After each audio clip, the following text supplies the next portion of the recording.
చూసిన వెంటనే ఫీలింగ్స్ వచ్చిన వెంటనే రండి. అందుకు సంసోను, ఆమె నాకు ఇష్టమైంది కనుక ఆమె నా కొరకు తెప్పించండి, నాకు ఇష్టమైన నాకు కావాలి. ఇంకో మాటలు చెప్పాలంటే ఇన్ఫాచ్యుయేషన్ చాలా త్వరగా టూ ఫాస్ట్గా చాలా త్వరగా కావాలని ఆశపడుతుంది.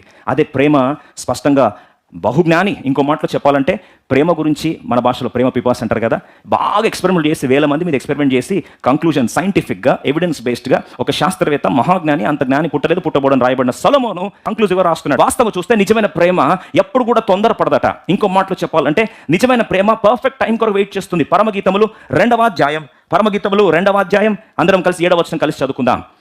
యెరూషలేము కుమార్తెలారా, పొలంలోనికి ఇరులను బట్టి లేళ్లను బట్టి మీ చేత ప్రమాణం చేయించుకొని ప్రేమకు ఇష్టమగు వరకు, ఆ మాట గమనించండి, ప్రేమకు ఇష్టమగు వరకు మీరు లేపకయు కలతపరచకయు నుండుడని మిమ్మల్ని బతిమాలుకొనుచున్నారు. ప్రేమకు ఇష్టమయ్యేదాకా టైం పడుతుంది.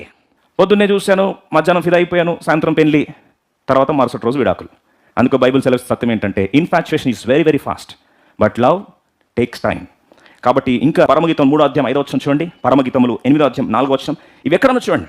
ఒక మాటలో చూసినట్లయితే ఈ యొక్క infatuation it happens very very fast, చాలా త్వరగా అయిపోతుంది.